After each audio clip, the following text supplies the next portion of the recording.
the second presentation of this series, I'm going to try to build out of the perspective of two groups from the arena of futurism and trans-humanism, who were featured at ZDAY 2013 in London, called the Futurists and Humanity Plus, to showcase the sort of direction we could head in should we choose to use the exciting possibilities denoted in their materials regarding the future of technology and scientific development with regard to optimizing human well-being.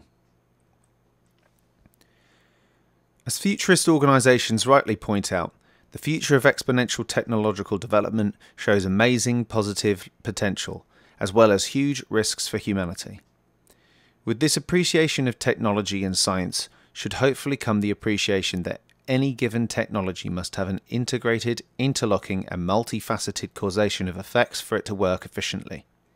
As I hope to show in this presentation, society is no different.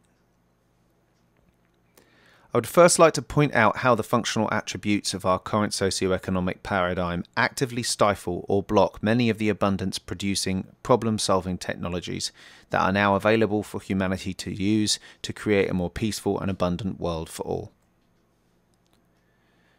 But there is no point talking about problems unless you have a better idea of the model proposed. So I will also attempt to outline the technical functionality of the new emergent social system that the Zeitgeist movement advocates, in which the deliberate stagnation of such positive technological advancements would no longer be a reinforced or rewarded behaviour.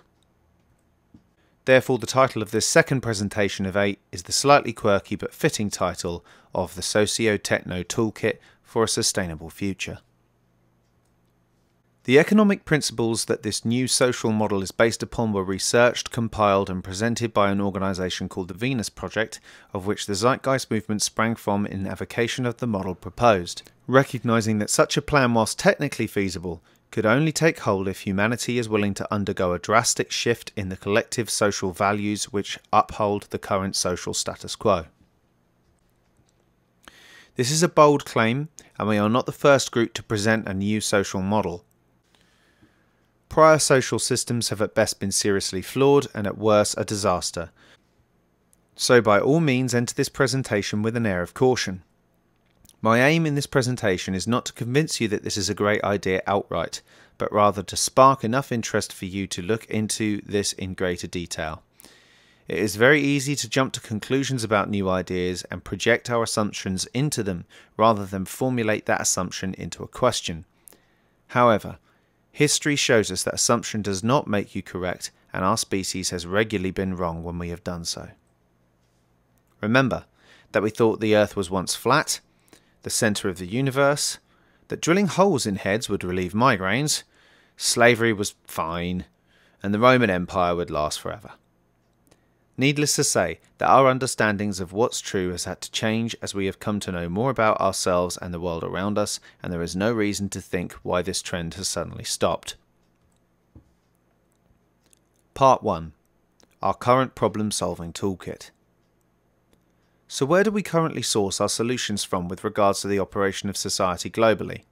Well, politics and business, in a world that works on the model of free market competition and trade, governed by the monetary market system of exchange. So let's see what effects this problem-solving method is having on society and the environment we all depend upon to survive. Firstly, with regards to income inequality, in the UK, for example, the 1,000 richest people possess £415 billion, a number that rose to that figure by £150 billion in the last 3 years. 1% of the world's population own 46% of the world's wealth, 50% live on less than $3 a day, 80% on less than 10, and a sixth of the planet's human population are starving to death on less than $1.25 a day. And on an environmental level, we will need 2 Earths by 2030 to keep on our current rates of consumption. The last remaining rainforest could be consumed in less than 40 years.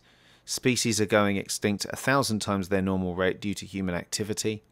Over 70% of the world's fish species are disappearing at an alarming rate due to overfishing, and 99% of the materials used in the process of manufacturing for the goods that end up on sale ends up as waste within 6 weeks. This is a byproduct of something called cyclical consumption, which is the market system's need for money to circulate between the 3 players on the economic stage: the employee, the employer, and the consumer, at an ever-accelerated rate. This results in infinite growth on a finite planet. Nothing can grow forever in a finite space, yet we apparently appear to think so. The most perverse thing about this is that it is actually used as a measure of our economic health. This has led to two extremely despotic practices in the manufacturing of goods in today's world, and they are intrinsic and planned obsolescence. Intrinsic obsolescence is when a manufacturer deliberately cuts corners on costs to remain competitive with others in the marketplace. And planned obsolescence is when a company deliberately make a good to break down in a respectively quick amount of time in order to make a profit from the resale of that item. Planned obsolescence can sound slightly more conspiratorial, so here's a particular example of it at work. In a fire station in the United States, there is a light bulb that has been on for over 110 years. Obviously, if all light bulbs were made like this, then the light bulb manufacturers would go out of business.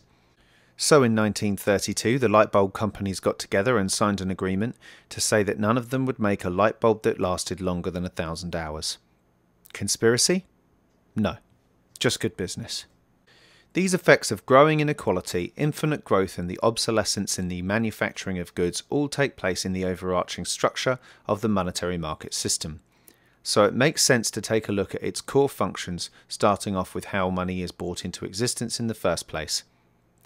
This is via a system now global in scope known as fractional reserve banking, and is one of the principal causes of the debt collapses seen in recent times, along with the growing rate of income inequality and environmental waste we are seeing across the world today. In this practice, money is created through loans by private and central banks and not the government as many people believe. These loans require roughly a 10% backing by the bank or building society's reserves. This means that these private institutions are creating money out of thin air based on people signing that debt into existence through loans. With every new deposit comes the ability to make still more loans. This is why we've seen such a massive expansion in the global money supply, as well as debt and inflation in the last century or so, since this practice has been adopted globally.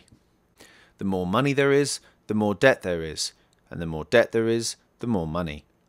This new money essentially steals purchasing power from the existing money supply, resulting in the hidden tax of inflation on those who need it to hold its value most, the poor. It is produced entirely absent of any technical appreciation or physical reference regarding its use towards meeting human need and serving its supposed social function. It must simply meet the narrow and subjective interest of making a profit. As if all of this weren't enough, all of these loans come with interest applied, interest that was not created in the initial loan, meaning that even if all this debt were to be paid back to the private banks who created it tomorrow, we would still owe the interest. So we will never, ever pay back this debt whilst this practice exists. In this we can see that scarcity is in fact built right into the money supply itself, forcing people to not only compete for their share of what is already not enough money to go round, but also ensures bankruptcy, debt, inflation and increased consumption as a mathematical certainty. This is why growth is preached as the benchmark of our so-called economic health. For if there's less consumption, there are less jobs, less consumption, and that means less money demand and less consumption, and so the cycle goes. But people will always need jobs, so we can just carry on with consumption, right? Well, perhaps not.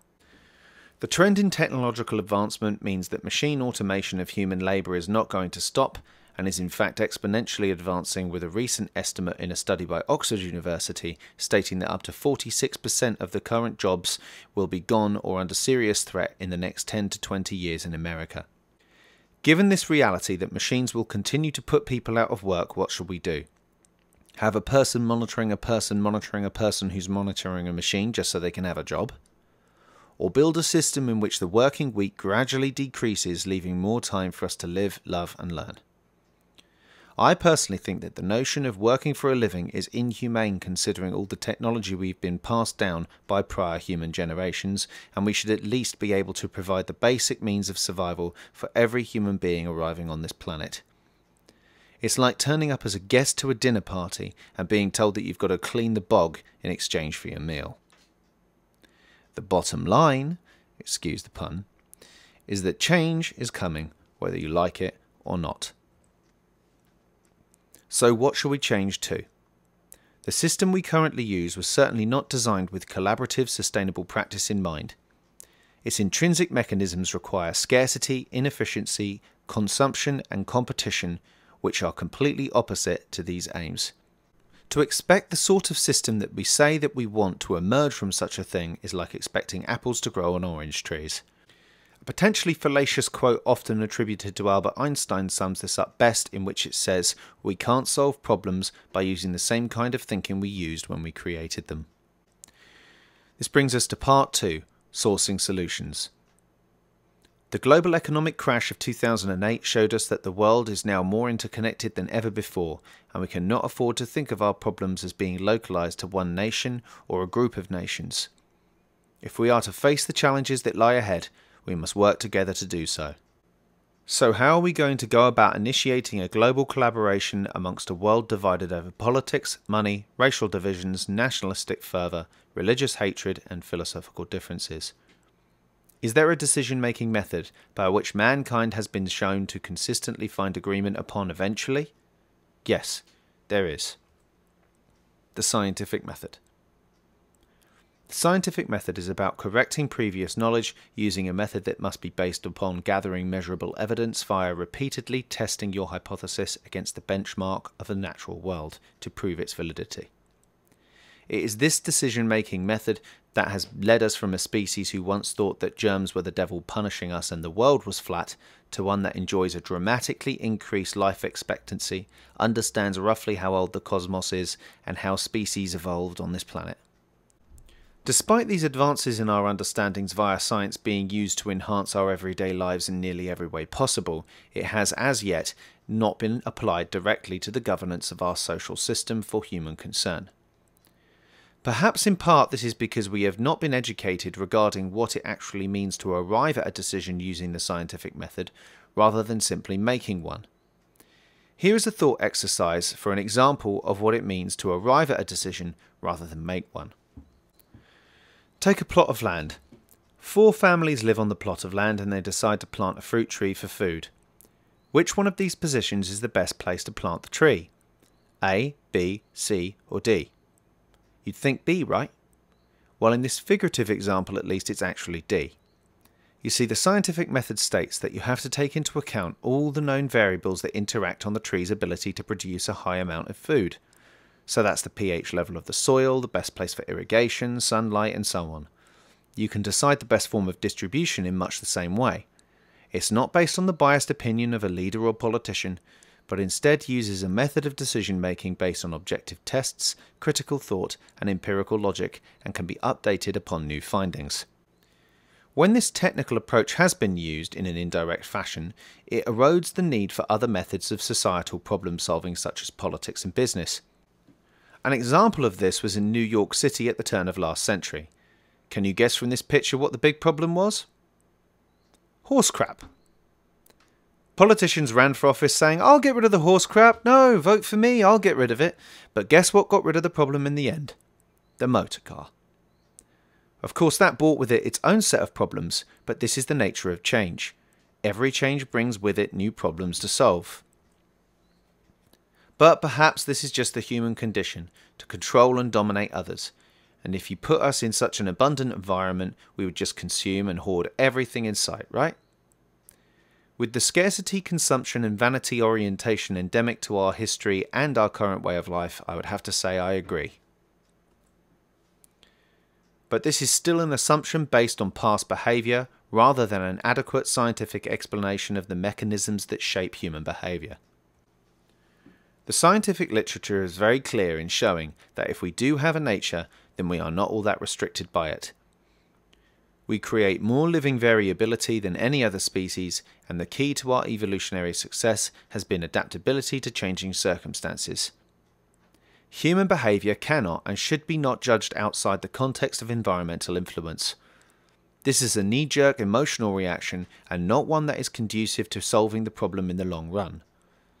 This environmental response is displayed rather well by the effect the difference of financial inequality has on a given society. Studies done by an organisation called the Equality Trust indicate that if you live in a developed nation, then whether it is life expectancy, maths and literacy scores, infant mortality, homicides, imprisonment, teenage births, social trust, obesity, mental illness including drug and alcohol addiction, or social mobility, people in more financially equal societies tend to do better overall. Also, not on that list, but very interesting nonetheless, innovation. Better in more equal societies. Which flies in the face of the competitive free market assumption that competition leads to greater innovation. In fact, the pursuit of the task for the love of it alone fosters greater creative skill than extrinsic rewards such as money, which has in fact been shown to diminish intrinsic motivation and creative problem-solving skills.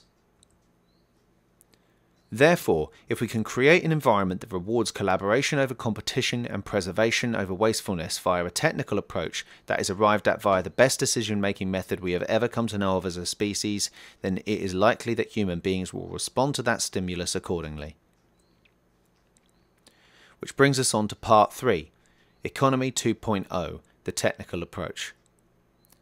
If we are to use this integrated, logical and scientific approach to societal management, then we must take into account all of the interacting factors on the planet.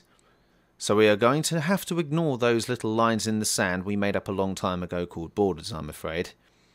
Because a tsunami, hurricane or earthquake certainly does not need a passport to invade your country. Earth is an interconnected, interacting and holistic biosphere and must be treated as such if we wish to address the issues facing us in the most responsible and feasible way possible. So where do we start in our strategic and technical ground-up approach to planetary management? Well, it makes sense to start off with what we have on Spaceship Earth by doing a global resource survey, which we can now do using technology such as satellites and sensors. Then we would need a system to manage the rates of depletion and regeneration of these resources. The best tool we have for taking into account all the known variables when accounting for the intelligent management of the Earth's resources are computers and artificial intelligence. Computers can process trillions of bits of information a second and help us to arrive at more appropriate decisions in our economic operations. Whilst this may seem like an alien concept, we have actually got a case study for this approach, albeit limited in scope. The management of the complexity of an economy using computers has already shown its efficacy in part in the Republic of Chile in the 1970s with something called Project Cybersyn. Cybersyn was surprisingly efficient and effective for its time in terms of managing economic calculation in the Socialist Republic from the years 1971 to 1973. Unfortunately, however, nearly all information on the project was lost in 1973, being dismantled as it was by the military junta upon seizing power. However, it says something about how effective it was that the people working on it went to the effort to take the evidence of its efficacy with them as they fled the control centre. The information that could be presented showed some promising results. Imagine how much more effective such a system could be with the computing capability nowadays, and with the internet we could have a global open source version of this project for all of humanity to contribute to in a shared social commons structure. A democracy of ideas, if you will. Open source programs provide some of the most robust and reliable you can get, along with a collaborative and peaceful social condition. This would be the best defense against any potentially malicious intent via its dissemination amongst many contributors. Take the internet. It's not been down for one day since it was switched on, precisely because it is disseminated amongst the population. So let's continue on with this train of thought by running down a little list of what we need to take care of in our new open source social design. We'll look at the issue of how to get there later. Some of the things we need to make sure we take care of would be food, water, housing, transportation, health and general safety, and education and culture. But before running down this list, let us first see where we stand with regards to the backbone of society, energy. A 2005 Stanford University study found that by harnessing just 20% of the potential of wind energy, we could supply half of all the world's energy needs. With the potential exponential increase in nanotechnology applied to the harnessing of solar radiation, it's estimated that this medium alone could supply the Earth with all its energy needs 1,000 times over in the not too distant future. Tidal has been estimated to be able to supply 34% of the UK's energy supply, for example. but overall power from the combination of all water-based energy technologies could supply 96% of all the world's energy needs if applied strategically. And geothermal energy has been estimated to contain enough energy potential to power the world for the next 4,000 years if applied with this systems theory approach to planetary management. So, that's energy sorted. Back to our list. Food. Through the use of permaculture, hydroponics and aquaponics, we can now produce an abundance of fresh organic food for everyone and are able to do so locally with a negligible or even positive effect on the environment. Take hydroponics for example, which is the growing of plants in organically nutrient-rich water, which in the method I'm going to describe uses just 1% of the water in that of current soil-based agriculture. When grown in rotating cylinders like this, we're able to use less light as the plants are bathed equally, and by using gravity, we can essentially trick the plants into growing up to 5 times faster than current farming methods, and without the need for pesticides or herbicides. Aquaponics can then be used to help feed the plants the nutrients they need. This is done by wastewater being filtered out from the aquatic tanks to the hydroponic systems. The plants then absorb the nutrients needed and send the clean water back to the aquatic tanks. If this symbiotic system were housed in a building with 1 acre floor space 10 stories high and completely automated with the use of AI and robotics, it could produce as much agricultural yield as 400 acres of farming land, and with a faster crop rotation time as well. What about water? Are there more efficient ways of producing clean drinking water?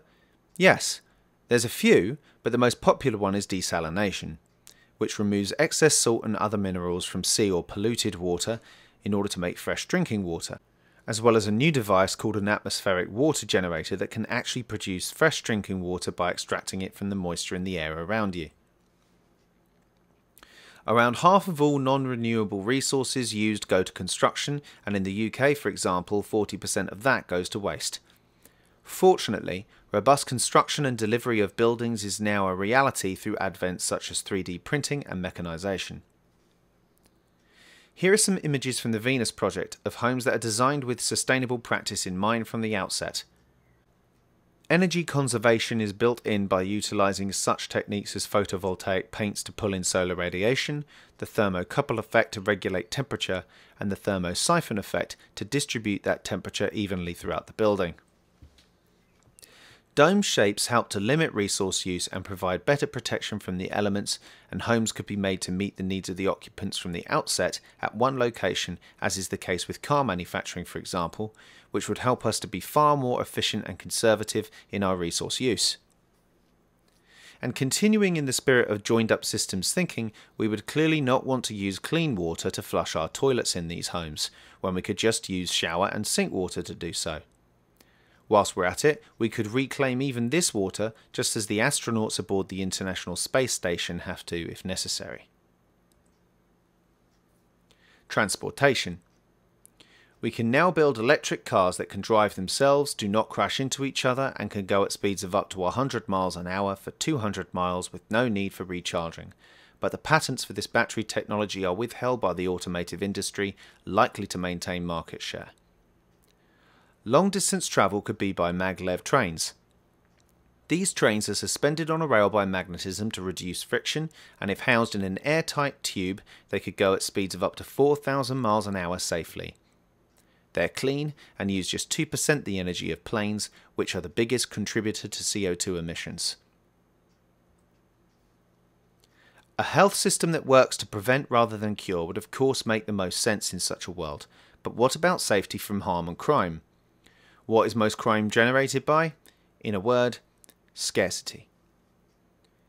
If we create an access abundance and a more equal egalitarian society, then we can get rid of most crime in the long run.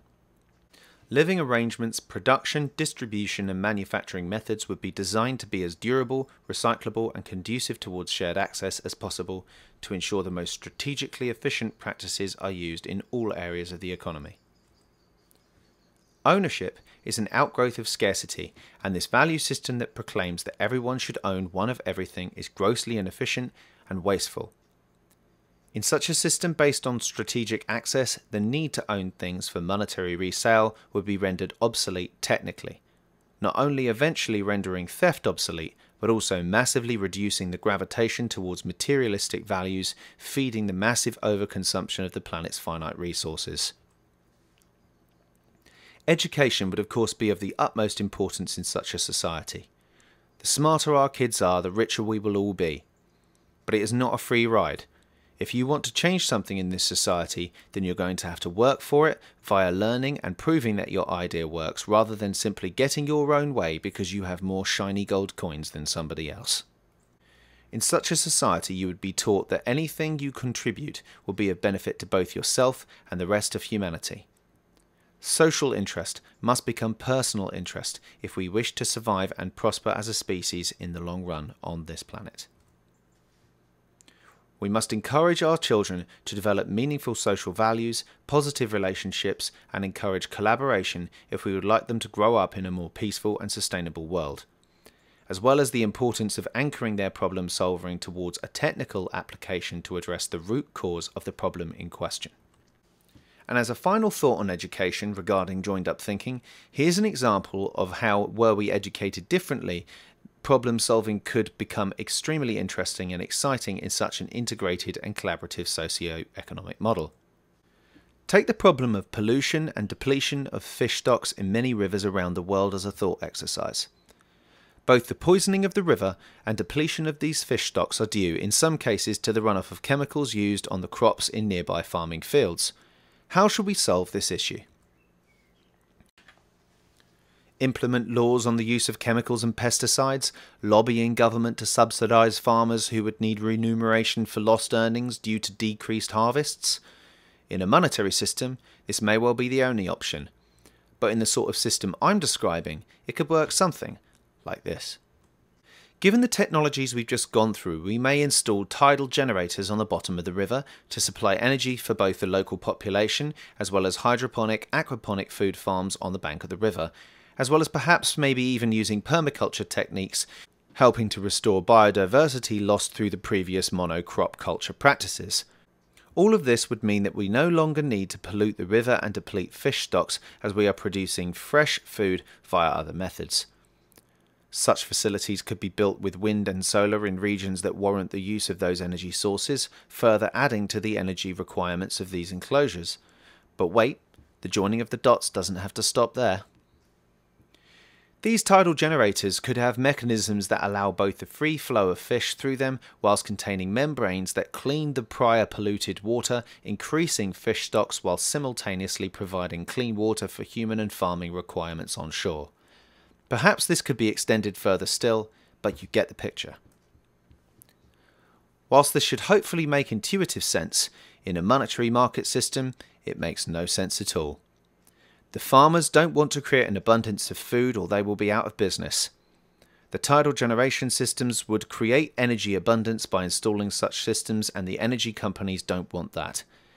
Even if, for argument's sake, we could implement one or all of these technologies, then why would they have built into their design the consideration of resolving other seemingly unrelated issues?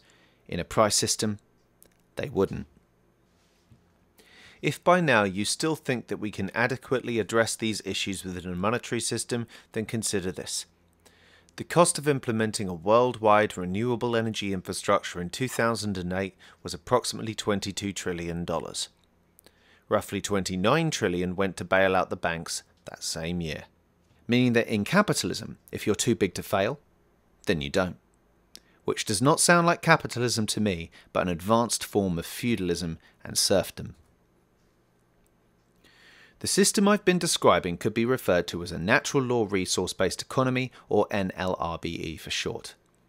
The simplest way of summing it up would be the application of the scientific method for social concern. An NLRBE is a social system like no other before it.